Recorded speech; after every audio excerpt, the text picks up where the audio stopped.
Boys. Yes. Freaking boys. Welcome back to the Motherhood Collective Co. I have Lily, so if you hear interference with my mic, it's because she's pushing it away from my mouth.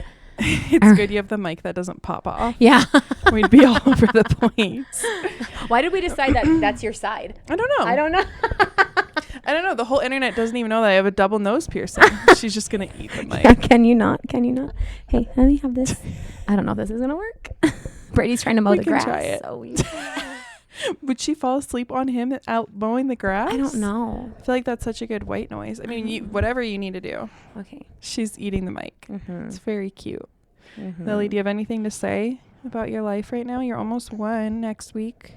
Oh, How does that feel? Kind of hard. Yeah. Okay.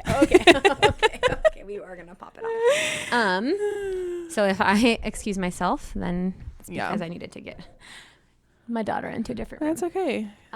We did have a question on, like, just someone asking us if we could talk about it. Sorry.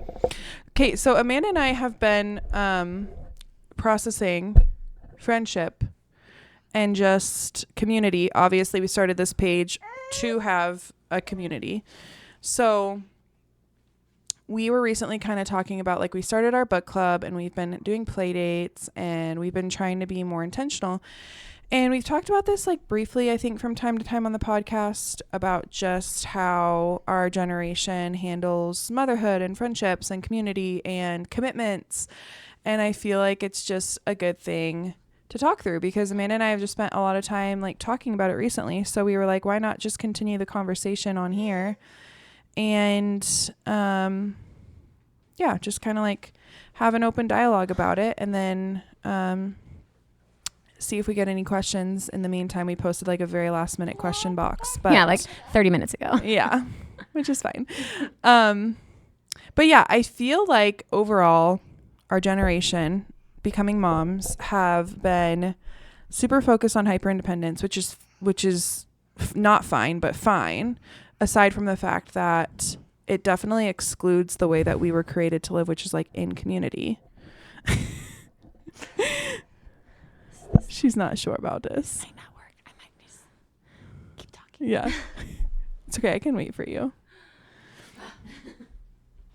We're going to go drop the Lily girl off.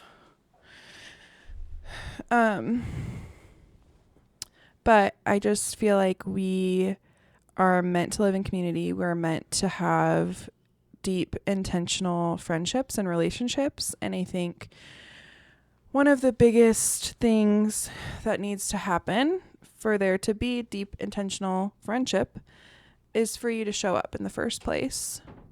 Because if you don't ever show up, then you can't cultivate those friendships that I think are, like, integral for community. Do you know what's funny is while I was curling my hair, because as I told one of my friends tonight, I looked like a rat before we recorded. But as I was curling my hair, I was listening to our other episode. Yeah. We did in our relationship series. I need my tummy pillow. We did our relationship series, like relationships as mothers, and then the friendships episode. I listened on 2 times speed, but that was our first episode we did unscripted. Mm-hmm. It's so good. Which is, like, so funny. Yeah, to we used me. to put so much prep time. Yes, there was so much, like, literally we were reading off of sheets of paper, and that was probably more my influence than it was yours. Should probably get my nipples in my bra. But depending on how many questions we got, I thought it might be fun to re-answer some questions because it was interesting listening to us. We both sounded so different. I mean, Really? We were moms of 1. We were very well rested. I mean, compared to what we are now. Yeah. We were, like, in a lot of ways more naive and young. I mean, we weren't moms of 2 yet. Right. Do you know what I mean? So it was, I feel like we would still answer the questions the same. So I'm not saying, well, like, let's talk first before we do the questions. Because I feel like this is something that our generation is just, like, not doing well. I wouldn't say our generation does friendship well. Let me tell you what my biggest pet peeve is.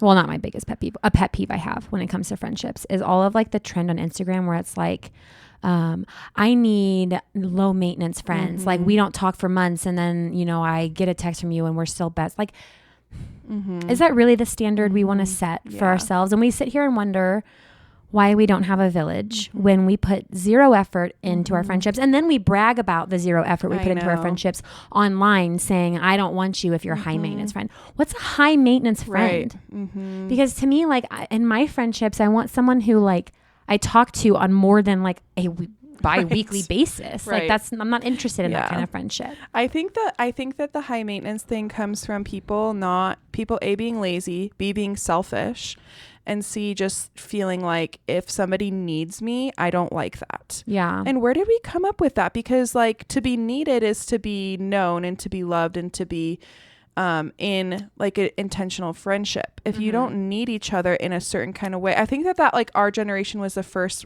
generation raised in that era of like, maybe not the first, but one of many generations to be like, well, the less people I need, like the better off I am.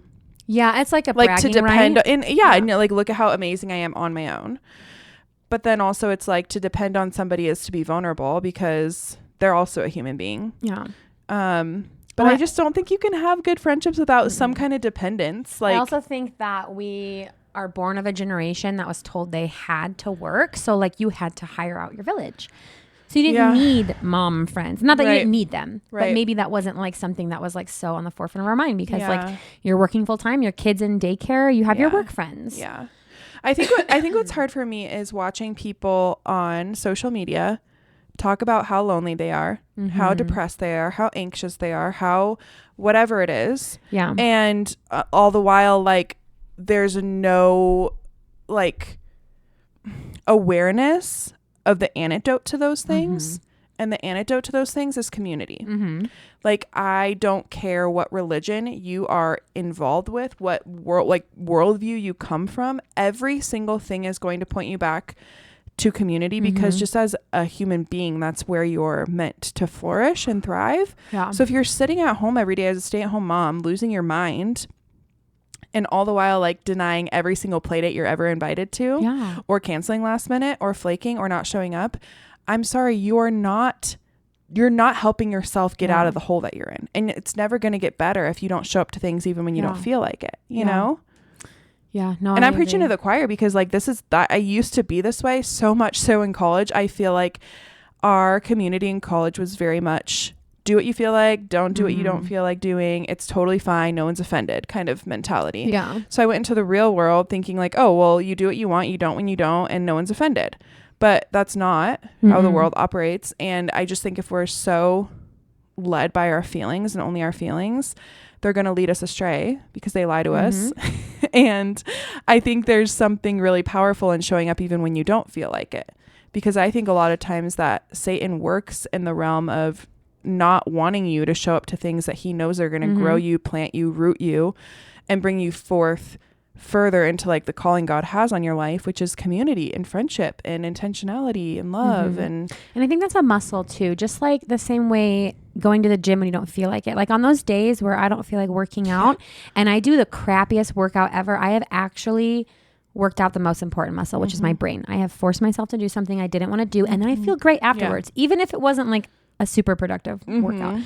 The same thing happens when you've made plans and you're like, I'm not feeling great, or not sick, but like, I'm just not in the mood. Yeah. I'm not in the mood. There was a lot going on. XYZ happened.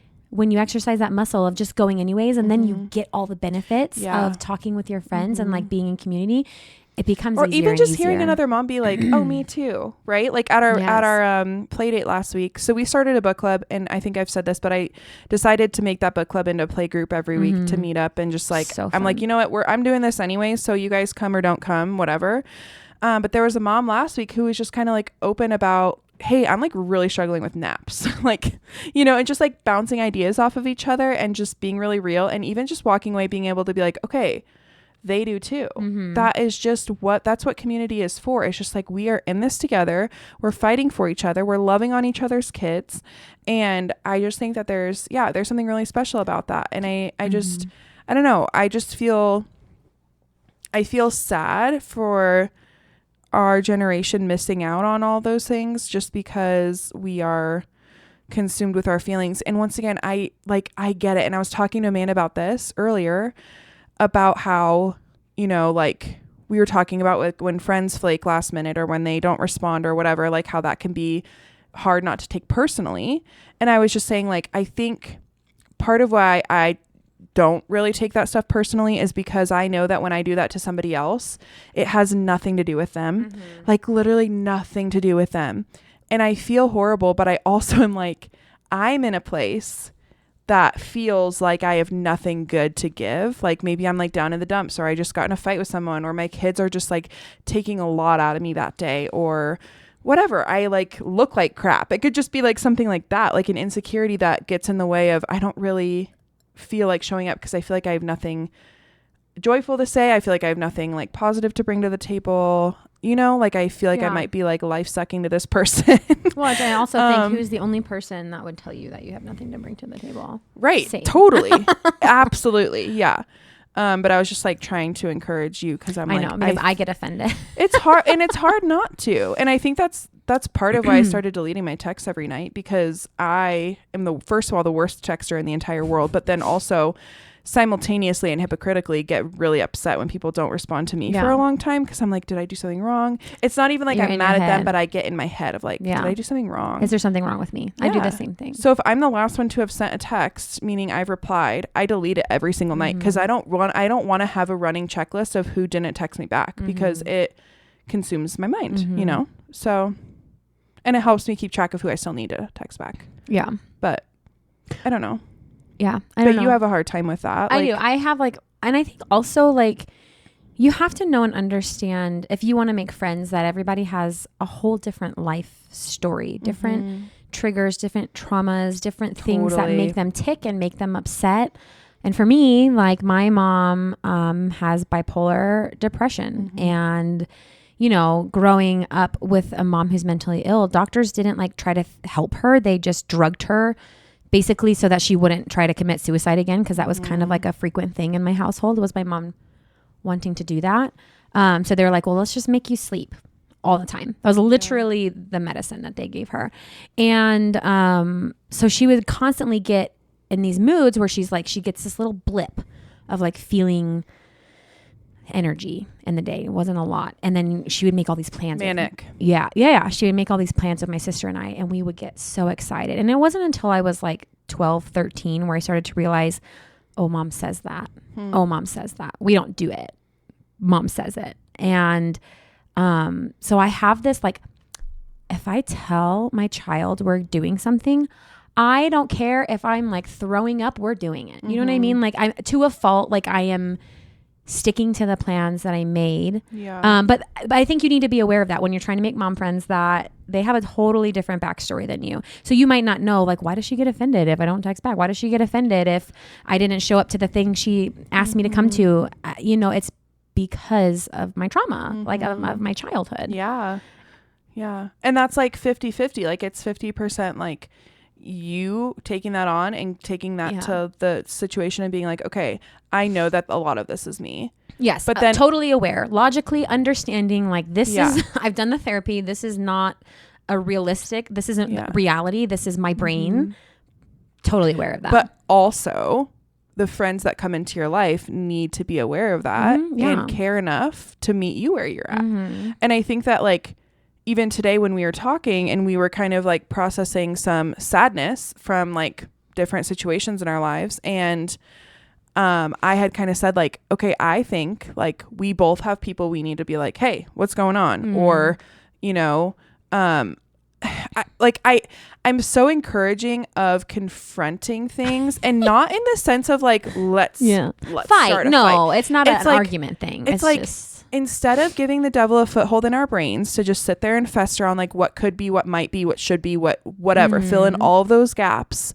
It's like just going directly to the person and being like, hey, this is like the third time you told me you were going to do something and then you didn't. And I'm just like really wanting to know if there's something else going on. And if not, and great. Just like open-ended questions, grace, mercy, love, but direct communication, because I just think there's something really special about friendships that are safe to do that. Yeah. I just think this like is like answering one of the questions we had. So let me just ask it and then we can keep talking, because somebody asked us.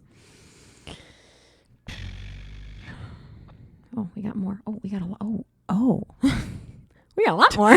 Okay. So somebody asked us when to break up and when to fight for a friendship, deal breakers in friendships. So let's just go into that because we're already leading into that point. Okay. And this is the thing is like, I know that a lot of people they'll be like, I'm not confrontational per se, but I think, and you're not confrontational, but also like we've cultivated a safety in our friendship where I'm like, please, if I do something that upsets you, I want to know because I don't want to upset you. Like I want our friendship to be a priority. And I think when two healthy people can come together and admit, I'm not perfect. I'm going to upset you. I'm going to hurt your feelings. Like, please let me know so that we can like console, forgive, and move forward. I just think those are the friendships that flourish. And those are the forever friendships. That. Yeah. And I just think you're silly. Like if you're listening to this, like you are silly to think that you have never upset your friends. Yeah. And you're silly to think that they haven't upset you. And I think that it's just causing unnecessary hardship to sit and fester and fester and fester instead of like, hey, let's just like talk this through and send a voice memo if you can.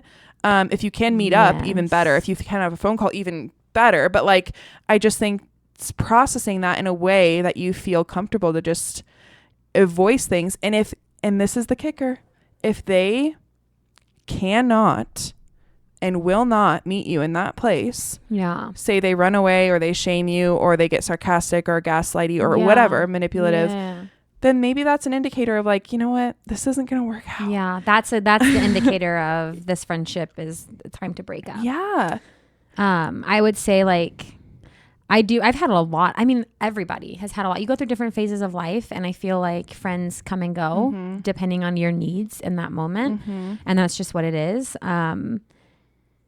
You're going to know the ones you want to fight for. Yeah. There are people in your life that come into your life that become like a soulmate situation, a friend soulmate, like a family. There are people that you still think about if you haven't talked to them for months and months at a time. And those are the friendships you can go back to. But yeah, if there's somebody who you can't talk to. And like, I don't know. So I've had like a few personal, like quote unquote friendship breakups in my life. And I'm sure I shared this on the first podcast, but for the most part, I would say I'm like loyal to a fault. If you're my friend, you're my friend. And I don't do things halfway. So like, I'm going to fight for you. I'm going to talk highly of you when you're not around. If I ever have an issue with you, you're going to be the first to hear about it. Like there are things that I hold very tightly when it comes to friendships. But I would say the few friendships that I've decided to intentionally take a step back from have been perpetually like one friend never asked to meet my kid and never tried to meet my kid and flaked like 100 times trying to come meet her for 2 years. I gave her 2 years where I was forgiving her. I was understanding. And then I'm like, she decided not to come to like her second birthday or something. And I'm like, I'm done. I'm like, that is 2 years. And you are claiming to be one of my close friends and you've never met my baby. And you're like, she didn't have a crazy busy life. She was local. She lived 10 minutes down the road. It was really hurtful. And I decided in my brain, A, I'm never going to be able to move past this. B, she doesn't care enough to sit down and hear where I'm coming from. So this is no longer going to be a situation. And then another friend I intentionally took a step back from, it was just constantly a one-way street. I felt like I was putting in all of the effort all of the time. I was always the one trying to be intentional, showing up to the things, planning the things, following up, giving the grace, like it was constant. And I did it for like 5 or 6 years. And now I'm just like, I don't want to keep doing that anymore. Yeah. And so I don't know. I think sometimes there's like a place for some kind of formal quote unquote exit of like, but then other times it's like when you just take a step back and you no longer hear from them, I think that's a pretty good indicator. And we said that a lot in our last episode. It's like, it doesn't have to be a confrontation. Like it can just be like, I'm not going to text you right now. Yeah. And if you're not putting effort in, then it's not going to happen. Yeah. And you just and you've had hundreds, no, maybe not hundreds, but tens and tens of relationships that's happened to. Do you still talk to your, kind of close friends from high school? I mean, I do to some of them. They became my family, but most of them, no, I don't. And it's just a natural progression. And then I think like you have to kind of assess the level of intentionality. Like for me, I think I hit probably postpartum with Ledger. And I had this, I think you remember this, but I was like, I really feel the need to like just reassess where I'm at with friendships because I feel like now having 2 kids, I don't want 15 acquaintances. Yes. I want a few like really intentional close friends that if we have a free Friday night, it's not like, oh, who should we? It's like we know who we want to see or who we want to hang out with, or we have an open Friday or Saturday afternoon. This is the person I want to go do something with. And I had kind of like brought that up to a few different people in my life, and I kind of was able to like assess, okay, this person's down for that kind of intentional, like, let's do life together friendship, and this person maybe isn't. And just like choosing to invest your energy into the people that are. And maybe people aren't as thought out as this. Like maybe people don't really care as much as I do about this kind of stuff. Like maybe they're like, oh, I don't care if I have like a few acquaintances every once in a while, but I'm just like very passionate about intentional relationships. I don't like doing things halfway. So and I'm also passionate about communication. So like like talking through expectations is important to me, and like following up about things, and like just having some self-awareness. I think will take you miles. Right. We have actually a lot of questions. So that's so funny. We like just posted that question box like 30 minutes ago. This one is kind of specific, but we can generalize it because I bet there's a lot of questions just like it. How to find bridges between friends who don't eat organic, clean, or prioritize health. I don't want them to feel judged, but I also don't want to compromise my own conviction. So let's just generalize this in how to form bridges between parents. Wait, I'm so confused by that question. Okay. How to form bridges, a connection with somebody because who you eat parents organic differently. food and I don't. Yeah. So we can't be friends. But let's generalize it into we raise our kids differently. We vaccinate, don't vaccinate. We, whatever is the hot topic. Like I feed my kids organic, no food dye, low sugar, and they don't type thing. Like the difference in parenthood. Sure. And I love you and Amanda have the best answer for this that your mom tells you. What is your mom's like motto for your family? Let the relationships be more important than your opinion. Yes. And I absolutely love that. Yeah. I love that. I am a freaking black sheep in my family. Like the term like silky and crunchy. Yes. Okay. My family's very silky. Very, very, very silky. Very silky. I used to be very, very, very crunchy, but I've kind of relaxed a little bit to where I wasn't miserable anymore. Yeah, we've both relaxed for sure. But when I go home and I'm with my family, there are things like we've talked about in the past, like food dye, a thing that Sunny totally and she is miserable. Yes. Noah, it's like a lot a lot. You want another one of those muffins. I have to put a hard stop on that. Do you know what I mean? Because sugar will keep him awake and make him miserable. Yeah. And there are gonna be things that are like a hard stop. That's okay. You don't have to make a fight about it. And I don't even know where it would need to come up in a friendship, to be honest. I'm trying to process the food specifically. Well, I mean, maybe you're doing like a dinner party and you're over at their house and they've got, I don't know, the colored sugar cookies and the McDonald's food. Oh my gosh. Can we just talk about what happened at their soccer game a couple weekends ago? You guys. Wait, I just had an example come to my mind of like how it potentially could affect a relationship. Yes. Okay. Here's the example. So, all right. Noah in church, he's got some really great teachers and they give him very sugary, food dye heavy treats every single weekend. And I love that. Like they're so kind. I love that they bring him treats. But we have started, because it is literally every single weekend, we have started this little trade program with him. I have treats hidden in my pantry from Trader Joe's and they still have sugar in them. They're just like a little bit better. They make me feel better. So I'm like, when he comes home, we'll trade. And then he's asking why. Noah's almost 5. So I've started to give him those reasons so that I want him to be able to make the decision. Do you know what I mean? So I've told him about, I have a doctorate degree, so I get very technical about what sugar and food dye does to our body and our brains, like the neurotoxin and like the long-term effects that it can have and the short-term effects.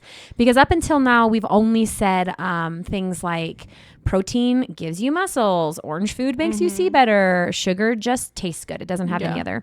So anyways, long story short, we were at soccer and they had Gatorades for them for drinks. And I had brought Noah's water bottle. He didn't need a Gatorade. And so he brought it over and I was like, oh, actually, can you go put this back? We have water. And he said, why? I'm like, okay, I'm just going to give you an answer. Yeah. Because it has a lot of food dye in it. And I just think that water would be better for your body. So he brings the Gatorade back to this sweet, sweet mom who went out and spent her own money on all of these delicious snacks and these great Gatorade drinks. and I should have kept my freaking mouth shut because my son hands it back so innocent. Yeah. I can't have this. It has a lot of food dye in it, which is poison. Yeah. And we were like shriveled up in our seats. I just had to turn mortified. around Yeah. because like I can't tell Noah, oh, you can't say that to people. Yeah. No, Like how do you? I'm trying yeah. to. You don't. He's just being honest. Yes. So we were dying. But like, imagine if that woman was one of our close friends. Yeah. Like that would maybe be a source of hurt. I would have immediately went up to her. Yeah. I would have apologized. I would have told her the specific reason why I think that my son shouldn't have it. Right. But I don't blame her because she does it for her own kid. Yeah. Because I am over everything. I am 100% confident that we have God-given intuition over our own children. Yeah. I have no intuition over Sunny. Right. None at all. Yeah. That is not something that God gave me. Right. I know for my own child, these are the restrictions I should have, or for my own body. Yeah. I don't know what God's given you. Yeah. And if God has said like, oh, this is fine for them, I don't care what you're doing with your own children. So like I would have went up. I should have actually. And I think you just answered the question though. Yeah. I feel like if that is a contingent thing, like upon a friendship, I just feel like there needs to be more focus on like, okay, and mean it. Yes. Like we don't just say this, we mean it. 100%. I genuinely think that you know what's best for your kid, and I genuinely don't think that you know what's best for my kid. Yeah. So I'm not going to be offended if you look me in the eyes and say I think Gatorade's good for my kid. I'm going to be like, straight up, just congrats. Yes, it is. Like and that's great. And I really, really mean that. But I don't know, like I think things like discipline, or yes, I think discipline could come in between friendships, because if you're constantly feeling like your kid is getting like berated or like whatever, even like if there's words being used that you don't normally like, or there's violence or like whatever, I think that can be kind of hard. Because but let's go back to, is it a safe place to have a discussion? Yeah. And if it's not, is it worth having the friendship? Right. If this is something that's really bothering you, the food, the vaccine, the whatever it is, that's a hot topic for you and your friend. If it's something that's really bothering you, can you say, hey, this is what's on my heart. Yeah. Like, can we work around this? Can I bring my own food to the party and you not get offended? Yeah. Like, I'm not asking you to change your ways, but is it going to be a big deal if I do this? Yeah. If it's not a safe place to do that, then I know maybe it's time to move on. And just like Lily really go for it. She's really not happy. And I feel like just know what you like want to bring up and what you can oversee, and try not to get too caught up in the details of things, because I think that could destroy a friendship, because at the end of the day, you don't want friends who are exactly like you either. Because then I don't think that there's any growth and there's any room to understand a different way of life. And so I think humility is probably a huge facet to all of this. Just taking everything with the knowledge that everybody comes from different places and knows different things. And,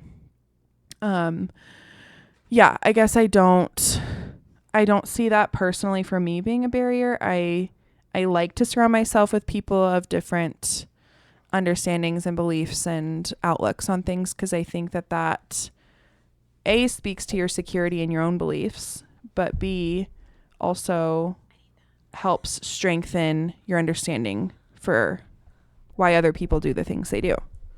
Yeah, get curious. I don't know what you said when I left the room, but you will when you edit. And sorry that the last 2 episodes that door has slammed, because we've had the window open and I forget. Oh, our doors in our new house slam so hard if there's a window open. Yes, like that's literally what just happened. So hard. The kids will be like fast asleep and then whoops. Yeah. How to find friends as a mom when working full time.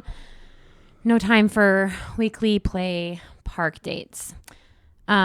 We answered this in our first one, like really in depth, but basically you just need to look at where you're at. Like if you are at work all the time, do you have people that are at work with you that also have kids?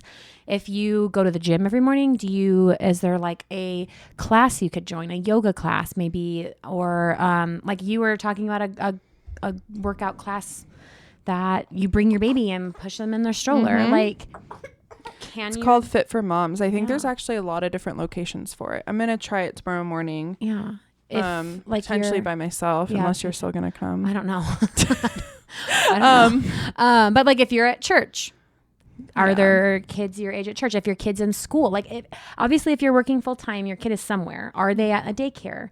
Can you get their friend's name and contact But even their if you're mom? working full time, like the way that I look at things is like you can either see it from the perspective of like, oh, I'm working all the time, or I have every evening from 5 p.m. onward and every weekend.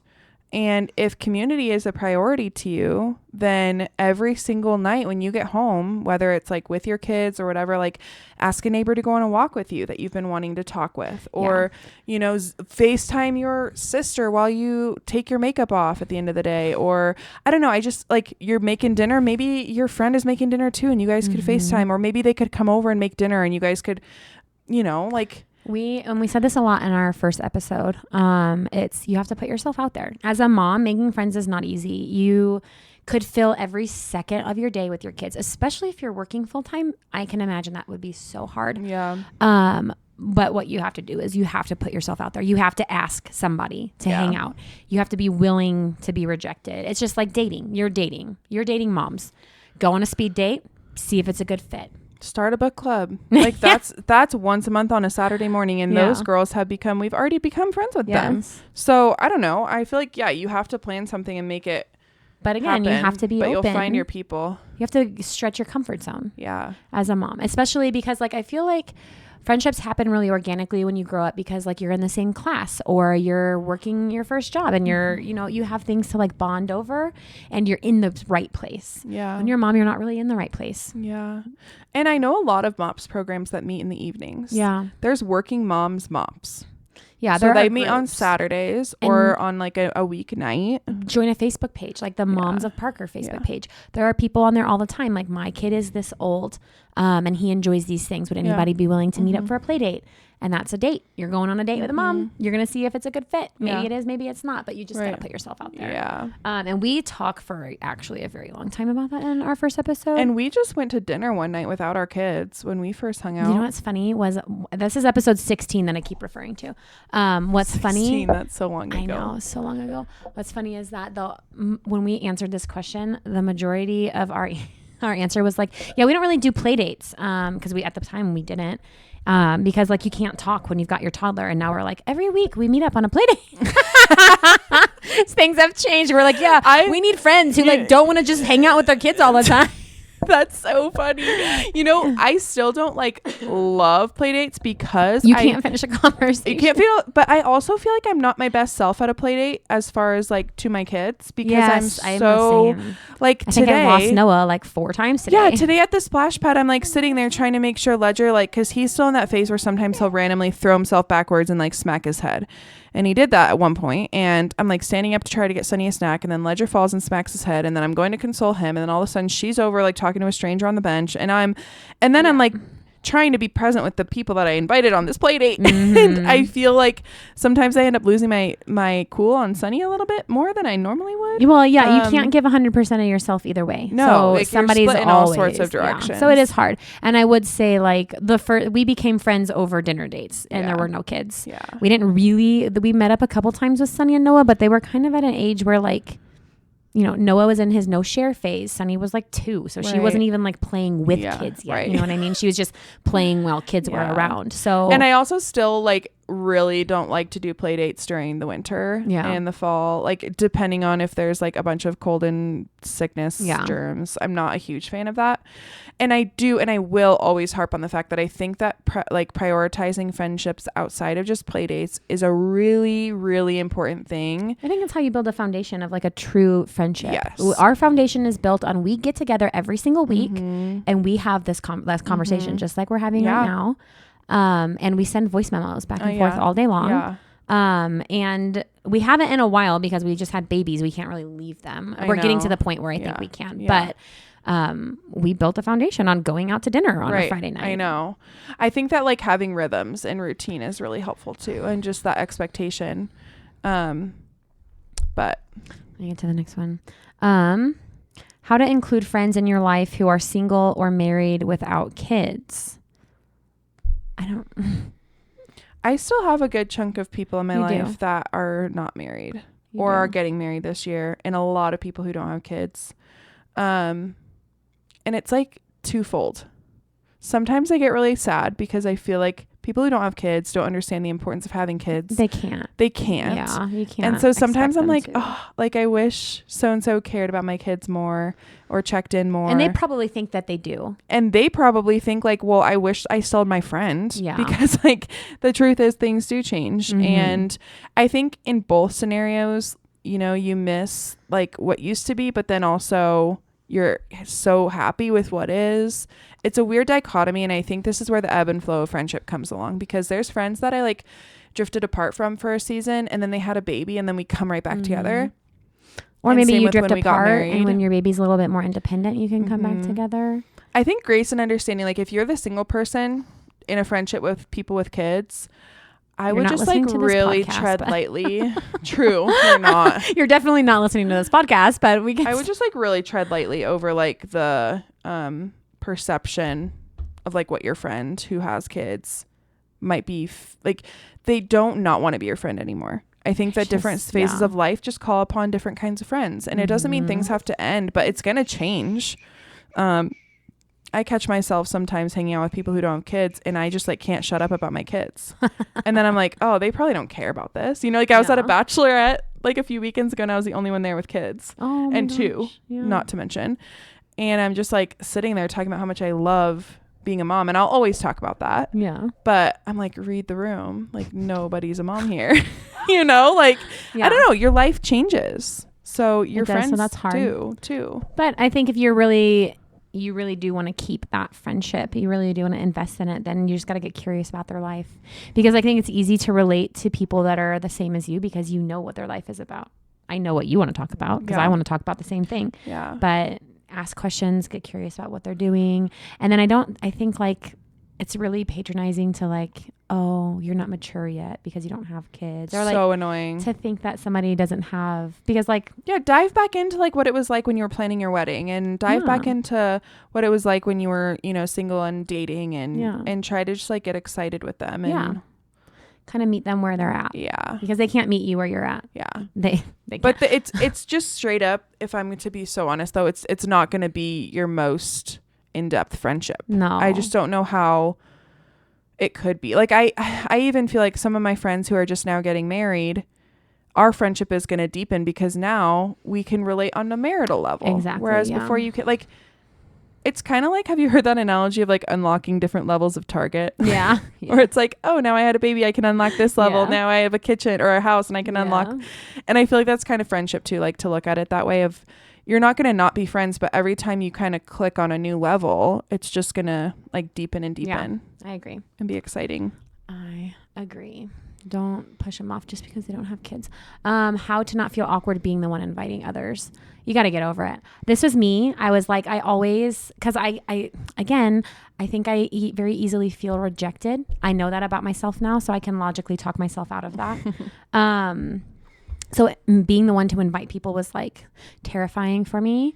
And then we started this whole thing where we literally just invite people to listen to our podcast and invite people to come to our events and invite people to book club and playgroup. And it was kind of like, I think you just have to do it, because the more I did it, the less scary it got. Just like when our first reel went viral and everybody hated me on that.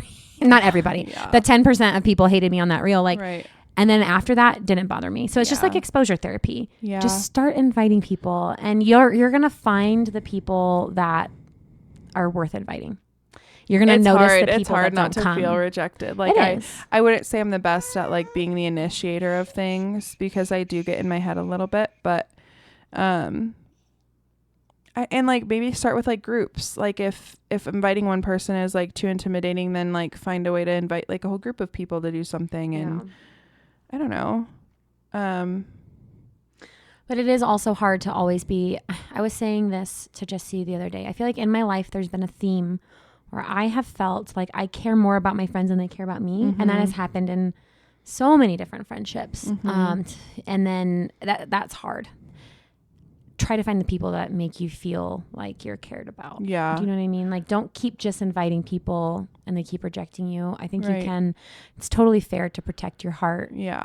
And it is what it is, but exposure therapy is very good.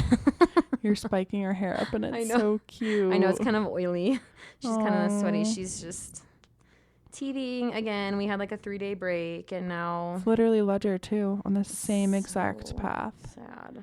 I know he was doing that exact thing before I left. Like he was rubbing his eyes. He was exhausted. Yeah, just won't go to sleep. She's just in pain, and and I think I said this in our last episode. She doesn't just teeth. She like gets blisters in her mouth before teeth pop out, and it hurts. Oh, like that's a cry. Yeah, Well, that's a it's cry a pain because cry. she flipped her eyelid inside out. That hurts. She was rubbing her eyes so hard she flipped her eyelid. Okay. It's like so sad and cute at the same time. I know that does hurt, but she'll like rub at her mouth and cry and like I know it hurts. Yeah. So anyways, so I hope there's no creepy people looking at my boob on YouTube. Yeah, right? Love that. How to sync up multiple sleep schedules with other moms. Do you just mess up the schedule or be a stickler and mess up the baby's schedule for social hangs? Because hello, needed. The I've latter. got lots of opinions about this.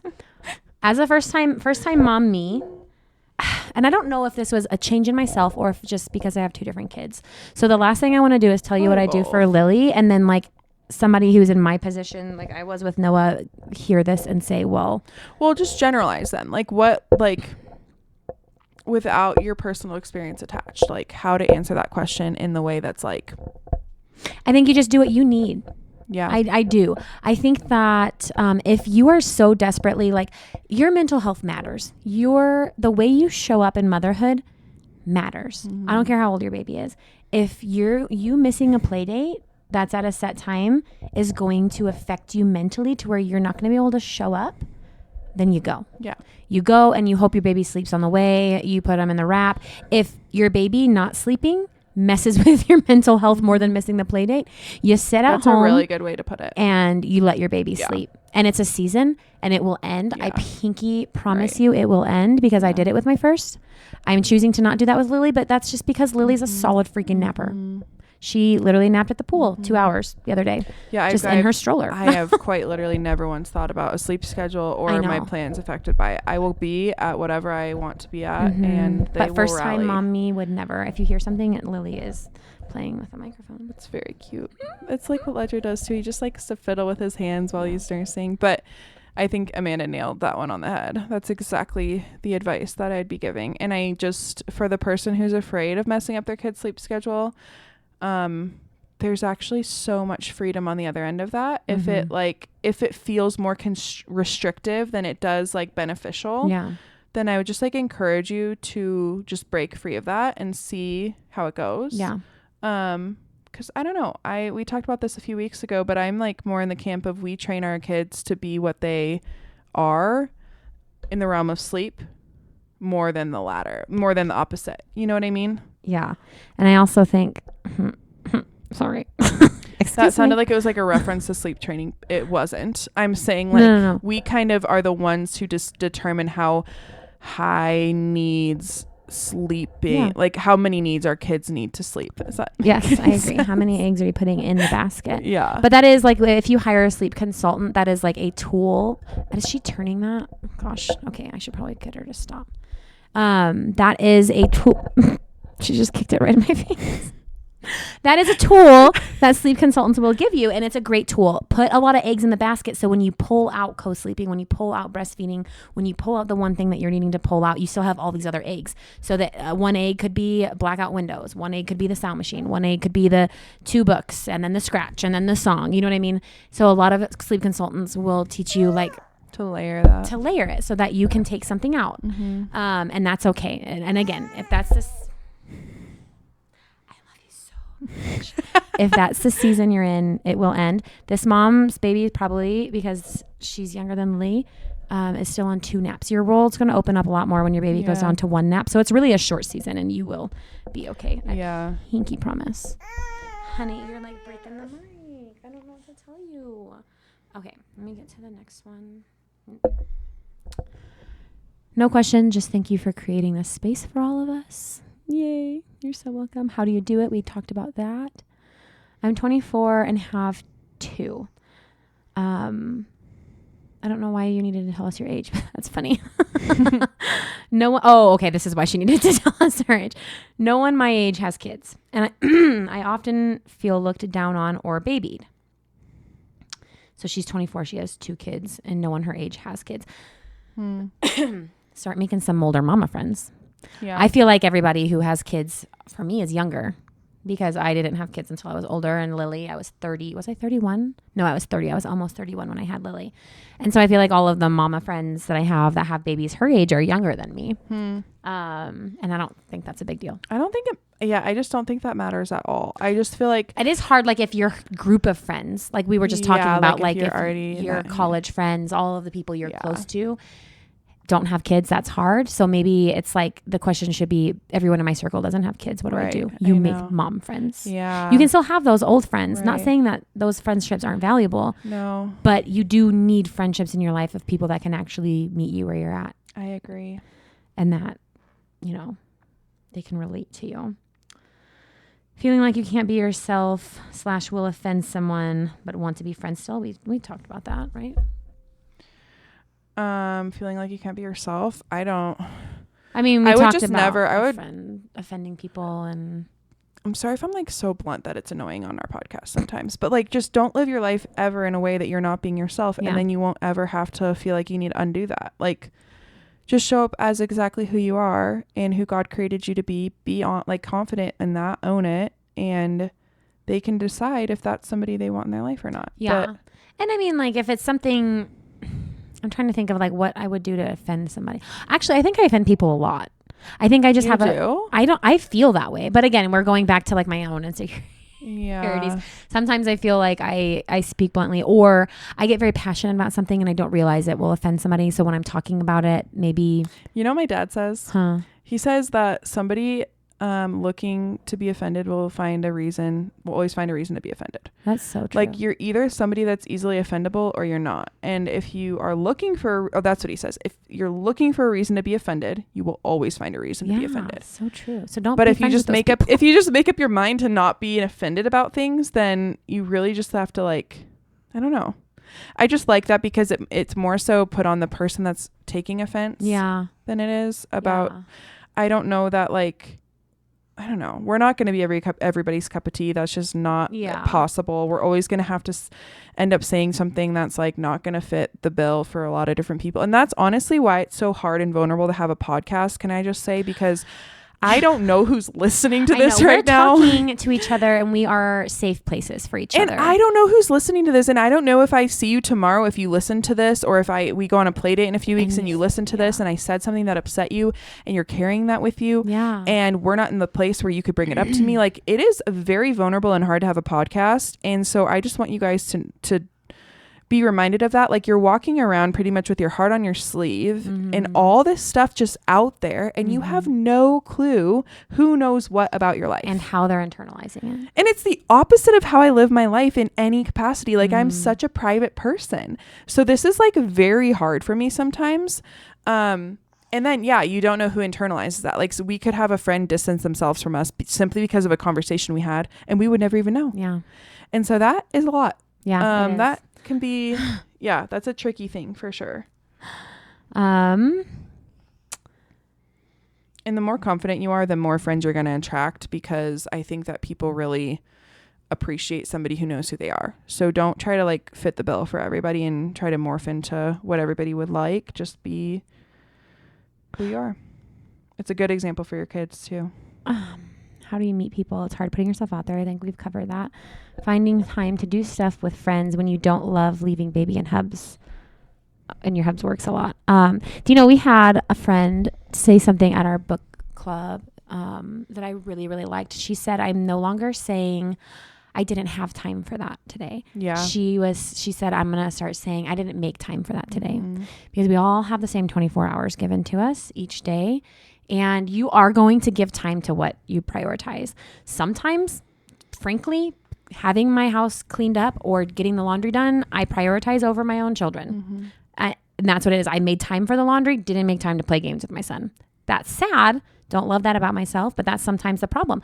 Sometimes I'm prioritizing my children, and my house, like right now, it's a freaking mess. Didn't make time to clean my house today. I made time for play group. I made time to get my eyelashes done. I made time to cook blueberry muffins with Noah, and I made time to do a craft with him. I didn't make time to clean my house. I didn't make it. And that I think is like a good accountability.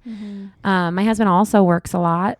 And on the weekends, it's just all about scheduling. It's all about timing. We both know and understand that having time for our own interests is so important. And he's the one that kind of started that. He's like, Amanda, I love you and I love my family. And this is not meaning I don't want to spend time with you, but I'm stressed out all week. I need to go to have a couple hours to do something that I love, which is for him, it's playing golf. It used to be motocross, but it was like, we talk about it. So this weekend I told him, I said, I am having my book club on Saturday, but that doesn't count. I need to go have a little date with Jesse.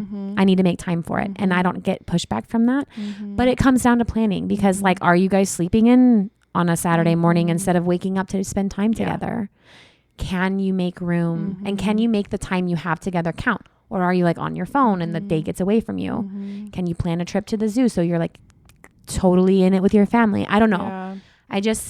Or like, I don't know, and I know it's so strange. I know the feeling of not wanting to leave your baby, but then I also know how beneficial it is to like do that. You sometimes actually are better about that than I am. A lot better about that than I am. And it kind of makes me want to do it more. Like you're like, let's go. I'm like, do this on Friday night. Great. Okay. I'm going to do it. Yeah. It might not go well for our Brady and Lily, but it's like be okay. Sometimes I think you just need to like ask for what you need. Like if you're in like a friendship situation and your husband works a lot, or I don't know, for Chase and I, we decided we each get like one social night a week. So that means if I want to like have my Tuesday night group, or if he wants to go, you know, whatever. I don't know. Last week he went to H&M and to barbecue with his friend to go shopping and go to get barbecue together. That is so funny. I know. Just like that's like I wanted to go, like I wanted to go H&M. like hike the bluffs with a friend last week, and he wanted, you know, like just stuff like that. But it feels like it's not like tick for tat, but it's like, let's make sure we're both getting what we need. And then we look at like the same thing that you guys do. We look at a Saturday and we're like, okay, so I really want to do this. Okay. I really want to do this. How can we incorporate the, you know, the greater good of our whole family involved, you know, with whatever. But I don't know. I think it just comes down to planning. I think you're right. And just prioritizing what you need and sitting down and realizing like, what do I need? Yeah. What would be really helpful for me this week, whether that's exercise or a friend, or and plan something like for me with Lily right now. She's teething and bedtime is miserable if it's not with me. So I'm going to try and plan something where I can be here for that. Like we're recording our podcast and I'm breastfeeding my daughter on YouTube. Yeah. That's just what it is. You can still prioritize. You just have to prioritize well. Yeah. If being home for bedtime, or like you don't leave your kids a lot because I don't know, they only want to be with you or your husband, like just make it work. Fit in the box. There's a box, fit in it and get it done, you know? Yeah. And the more you do it, the more you do it, the easier it is. Yes. I could not leave Sunny ever. And I still won't leave my kids with anyone. Don't get me wrong. It's just my husband. But I'm also 5 minutes. This is a low risk situation because I'm 5 minutes down the street from my house, and he could text me at any minute, and he will soon. Roger needs you. Well, we only have one. That's his favorite thing to send me when we're recording. And the other question is, I'm the only friend in my mom group. No, I'm the only mom in my friend group, and it's hard. And I would just, I think we've answered that a lot. Like, how do you find friends? What friendships are worth keeping? We did have a question that's not related to this. Okay. That we can answer before we go. Was it the hitting one? No, the little sibling one? I didn't see that. No, I told her we would answer it on this podcast. Oh, okay, she texted and said that they have a funeral coming up, and they had already gone to it. She still wants us to answer it though. They had a funeral going on, and her daughter was 3, and her husband was very much, I don't want my daughter at the funeral. Like, let's just keep her outside. And she was very much like, let's use this as an opportunity to talk about death and life. And oh, you can tell she's so. I know. So, she wanted to know our input on that, on like the funeral thing. How would you handle a funeral with your 3-year-old? And I did a funeral with my 3-year-old, and it was very interesting. It was, we called her Grandma Great. It was Brady's grandmother. Oh, honey. Oh, you're so tired, love. It was Brady's grandmother, and we let Noah come in. And I feel like Brady and his family have a very healthy perspective on death. They have a very... I'm sorry. Give me just 1 second. You're good. Hi, what are you going to do? They have a very good, like, eternal perspective. Like, this is not goodbye forever type thing, which was very helpful for me when I lost my grandpa after Brady and I had met. So we brought Noah, and, like, we talked a lot about it, and we just used it as not an excuse, but we used it as a opportunity to talk about how we're not going to see Grandma Great on earth anymore, but we're going to get to see her in heaven, and she's with Jesus, and, like, our bodies are temporary, but our souls are forever. And we put it in terms of a 3-year-old's understanding, obviously. But we didn't, like, take him up to see Grandma Great. You know, Brady went up to see her in the casket. I didn't know her, and it felt weird. But Noah ran up to Brady, and then Brady said, "Oh, that's my grandma, and she's in heaven now." And that's just kind of how we handled it. And it has, from that funeral, we still have conversations. Like, he never met Grandma Great. Noah didn't. But, like, he talks about her all the time. He says that he sees her and that he can talk to her in heaven with Jesus. And, like, I don't know. We've had a lot of really great conversations just about life from that situation. But that's how it was handled for Noah. I don't know how. Yeah, I don't know. I kind of feel like the more taboo you make any topic in your home, I think the more uncomfortable and scary it's going to feel to your kids long term. So I think the more that you can normalize it while they're young, because it's going to happen. It's the one thing that's 100% going to happen to every single person on the face of the planet. And I think when we don't talk about things, whether that's death or sex or gender issues or schooling or whatever, the hot topics of parenthood, I think the more you choose not to talk about them, I think the more interest your kid will take in it someday, and also not come to you for information regarding it. Yeah. And so we've had a lot of those conversations just about animals and stuff like that, you know. My childhood dogs both died last year, and or 2 years ago. You're so cute. And Sunny still asks, like, is Haley still gone? Is Chester still gone? And it's like, yeah, they're gone. Like, they're really gone, you know. But I don't know. I wouldn't avoid it. Yeah. No, me neither. All right. I'm trying to keep her face off of YouTube. So we will see you guys next week. Okay, bye guys. Bye. She's like, Mom, you don't understand. Let me